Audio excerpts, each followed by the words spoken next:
Imagine this. It's the year 2050. You sit in a quiet room, no keyboard, no screen, just your thoughts. You close your eyes and begin composing a symphony. Not with instruments or software, but with your mind. Notes appear on a holographic sheet in front of you, and as you imagine the crescendo, violins soar in harmony.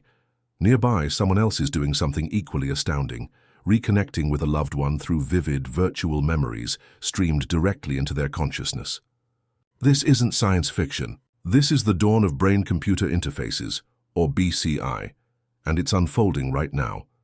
Brain-computer interfaces are systems that enable direct communication between the brain and an external device. That means your thoughts, electrical, signals generated by neurons, can be decoded, translated, and acted upon by machines. The very idea flips the script on how we interact with technology. No more tapping screens or typing. The interface becomes you. Let's rewind the clock.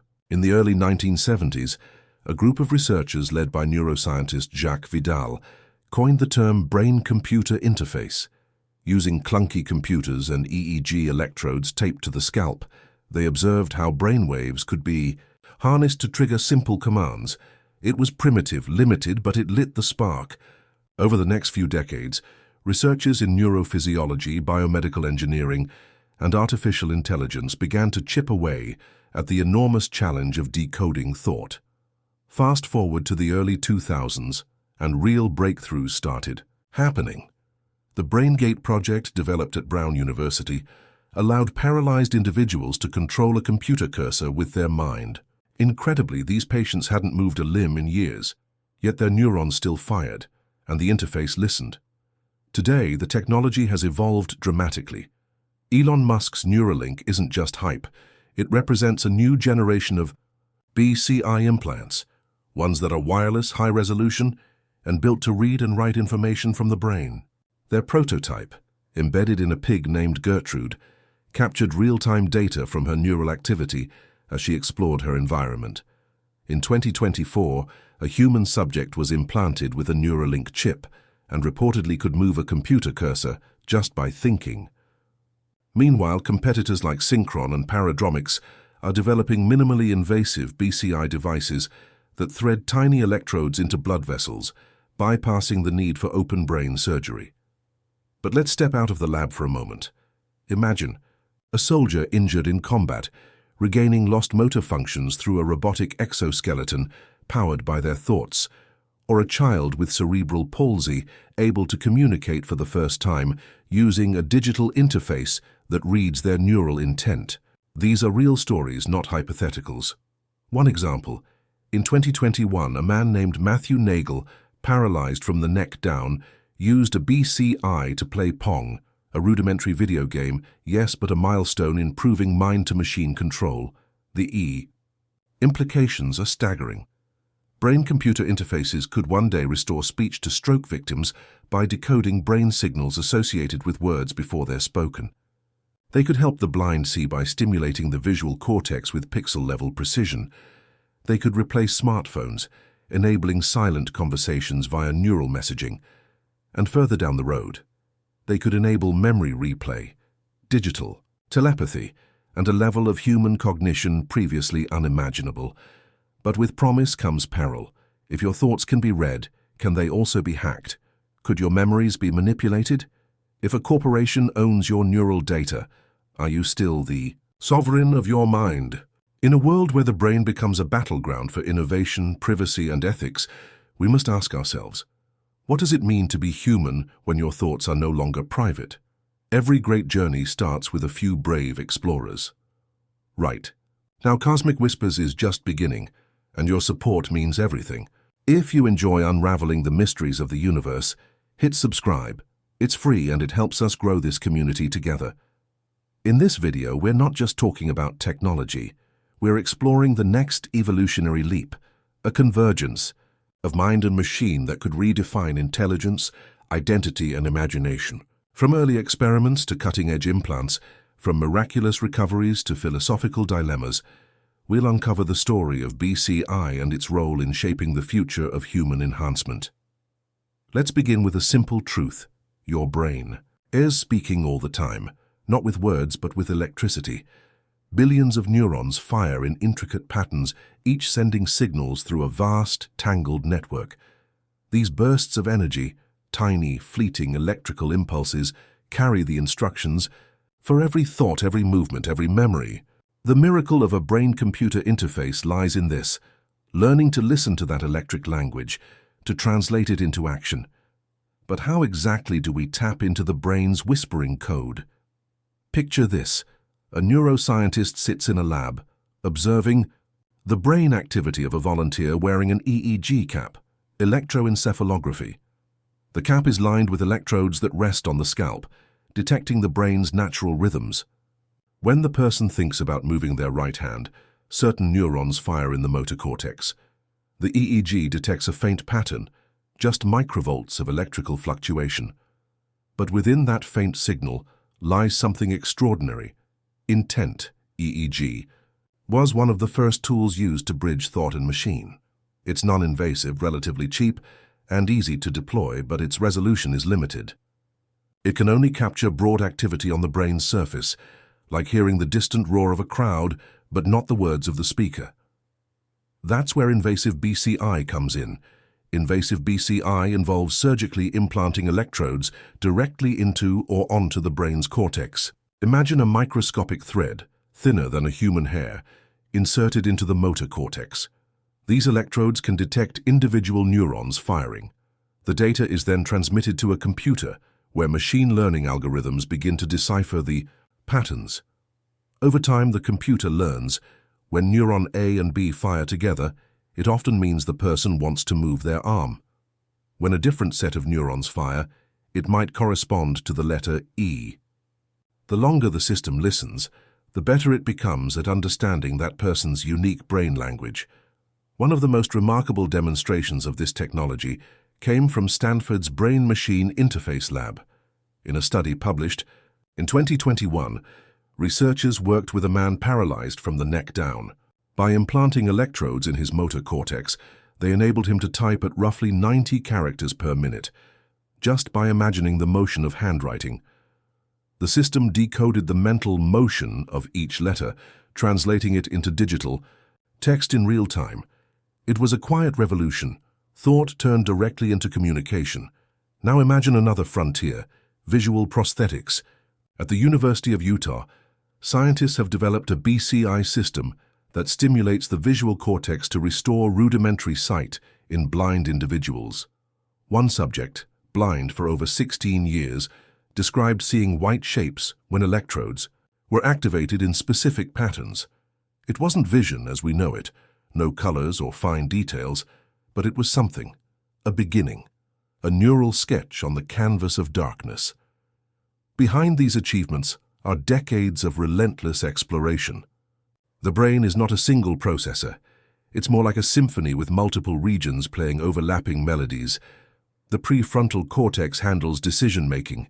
The amygdala processes emotion. The hippocampus stores memories. The trick is understanding which signals to capture and where to listen.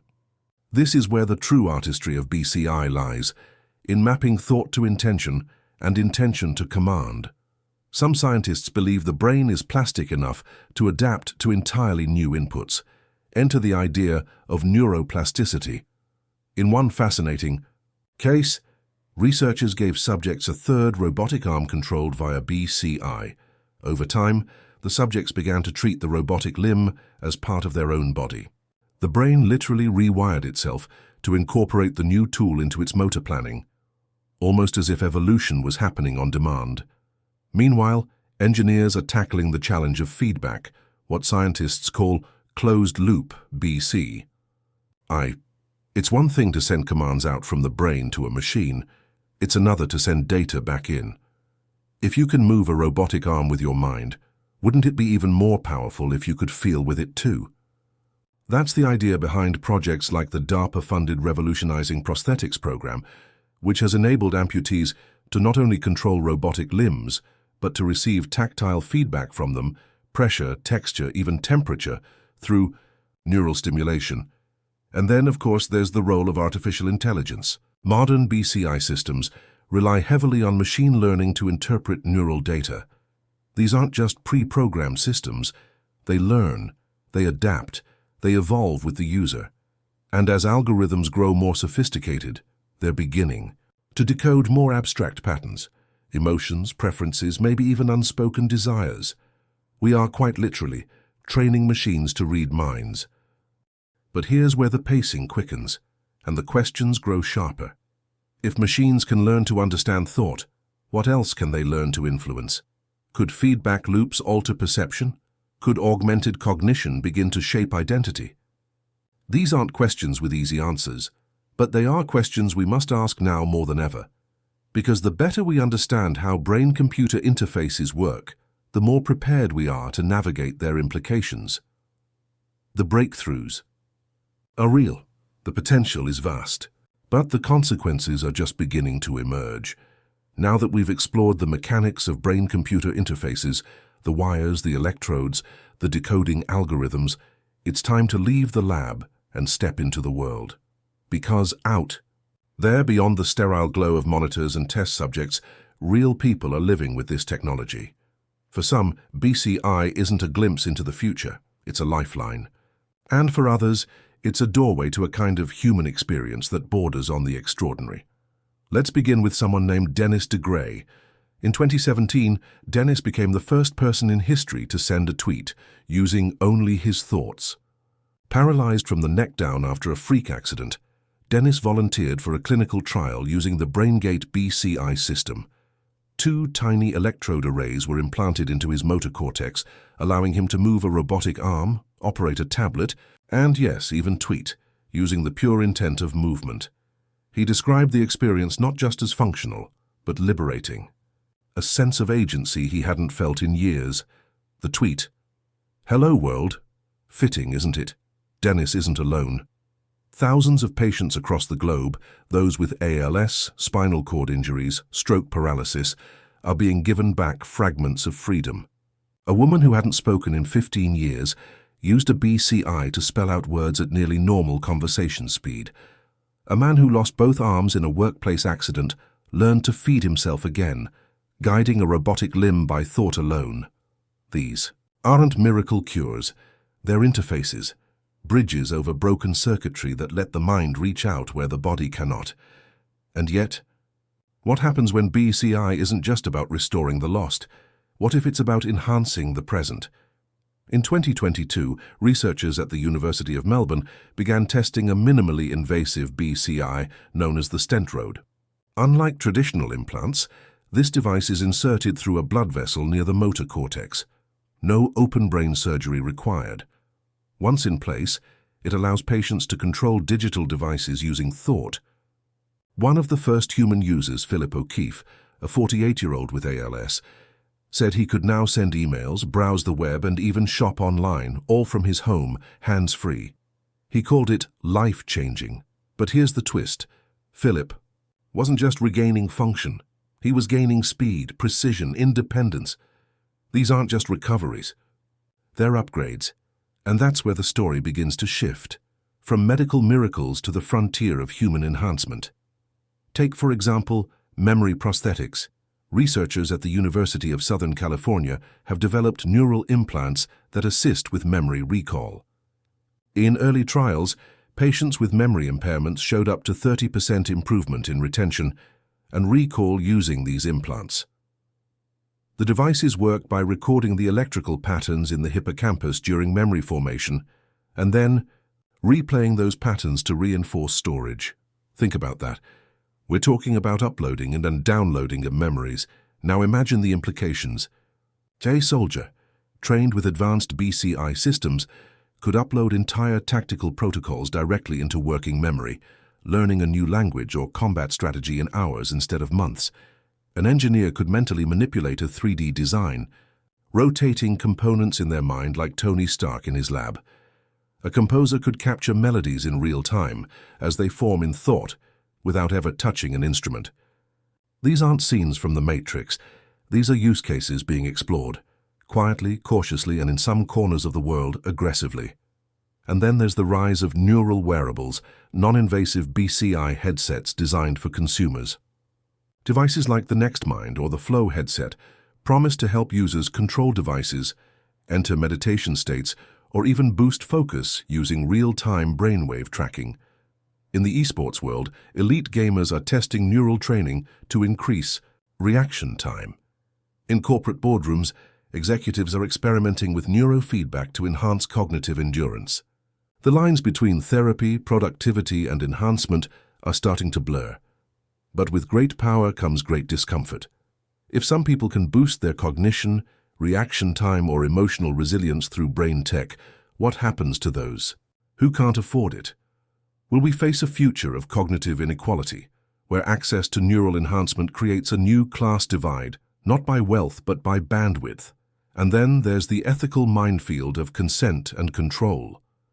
In 2023, a study revealed that some BCI systems could detect emotional states, anger, fear, joy, with growing accuracy. While this opens doors to powerful mental health interventions, it also raises questions. What happens when employers, governments, or marketers start using these tools to track and manipulate mood? What happens when your brain activity is no longer private, but a product? Even among enthusiasts, a quiet tension lingers. Yes, BCI offers miracles for the impaired. Yes, it holds thrilling potential for human growth. But as we cross this threshold, we must ask, what defines enhancement? And who decides where the line is drawn? Because this isn't just a technological revolution, it's a philosophical one. Brain-computer interfaces are forcing us to rethink what it means to be capable, what it means to be connected, and ultimately what it means to be human. Close your eyes for a moment and imagine this: a world where your thoughts no longer need to be spoken, typed, or gestured to be understood. A world where your consciousness, your very sense of self, can exist independently of your physical body. It sounds like science fiction, and yet this is the trajectory we're on. The final frontier of brain-computer interfaces isn't just about moving objects or restoring lost abilities. It's about transcending the limits of biology itself. Let's begin with a bold vision: neural integration with artificial intelligence. Companies like Neuralink, founded by Elon Musk, have captured headlines for promising a future where humans and AI merge through high-bandwidth brain interfaces. Their implant, a coin-sized device with ultra-fine threads, has already been tested in animals and more recently in human trials. Neuralink's long-term ambition: to create a direct link between the human brain and digital intelligence, allowing thoughts to be uploaded, memories to be backed up, and cognition to be amplified. In Musk's words, "We're already cyborgs. We just have a low data rate between brain and machine." But that's just one vision. Across the ocean, Japan's Riken Institute is developing a neural interface that not only reads brain activity, but learns from it, adapting over time to match the user's cognitive style. The device becomes more than a tool. It becomes a companion, learning your patterns, anticipating your needs. Think of it as the beginning of a neural symbiosis, a mind-machine partnership that blurs the line between software and self. Yet the true paradigm shift might lie in something more radical: mind uploading. It's a concept that's captivated philosophers, futurists, and neuroscientists alike. If every memory, thought, and emotion is encoded in electrical and chemical signals within the brain, then, at least in theory, those signals could be mapped, digitized, and preserved. One company, Nectome, has proposed a method for preserving the brain's connectome, the complete map of neural connections, using a process called chemical fixation. The idea? That future technologies could one day reconstruct a person's consciousness from that map. It's controversial, to say the least. Ethicists argue whether a digital copy of a person is still that person. Is it consciousness, or just an incredibly detailed simulation? Is there a soul in the code, or is this just digital necromancy? These are the kinds of questions BCI is dragging out of the realm of sci-fi and into real-world debate. Because if mind uploading becomes possible, what happens to death? What happens to identity? Even without full uploading, BCI is beginning to erode the traditional boundaries of personhood. Imagine shared cognition. Two individuals connected via brain interface, not communicating with words but merging streams of thought. In 2021, researchers at the University of Washington and Carnegie Mellon created a multi-person BCI network called BrainNet. Participants played a game using only their thoughts, transmitting answers to one another via direct brain-to-brain communication using EEG and TMS technologies. The results were rudimentary, yes, but the implications were immense. What happens when minds begin to network? When ideas are no longer shared but co-experienced? The possibilities are staggering. With BCI, we could one day form collective consciousness clusters, superorganisms of linked minds solving problems no single brain could fathom. We might achieve levels of empathy, collaboration, and creativity that we can't yet imagine. Education could be transformed, knowledge uploaded, skills transferred instantly, experiences shared with emotional fidelity. You wouldn't just learn a language, you'd feel what it's like to be a native speaker. But with these breathtaking potentials come haunting risks. If memories can be uploaded, could they be hacked? If thoughts can be shared, could they be manipulated? The darker applications of BCI are as powerful as the light. Governments could extract confessions directly from neural patterns. Corporations could analyze attention data to craft irresistible advertising. Even in democratic societies, brain data could be used to sort citizens into cognitive castes. And then there's the ultimate question, the one that lingers in silence. If we merge fully with machines, do we stop being human? Some argue that humanity has always evolved through tools: fire, language, printing presses, electricity, the internet. Each one changed who we were. Brain-computer interfaces might just be the next step, not an end to humanity, but a metamorphosis. Those step toward Homo technologicus, a being no longer limited by skull and skin, but others warn of the cost, of losing what makes us beautifully, painfully human, our imperfection, our unpredictability, our fragile individuality. So where does that leave us? We stand at the precipice. Brain-computer interfaces are no longer dreams. They're tools being tested, refined and adopted in real time, for healing, for growth, for evolution, and maybe for transcendence. What we choose to do with them, how we shape the ethics, access and purpose of this technology, will define not just the future of science, but the future of consciousness itself. So now I turn to you. Would you merge your mind with a machine if it meant never forgetting again? Would you trade the limitations of your biology for something more digital? And if given the choice, would you live forever as code? Let me know in the comments. I want to hear what you think about this mind-bending future. If this journey through the human brain and beyond left you intrigued, inspired, or even a little unsettled, give this video a like and share it with a fellow explorer. Let's keep the conversation and curiosity alive. Because out there, at the edge of what we know, the future is waiting, and it just might be thinking back.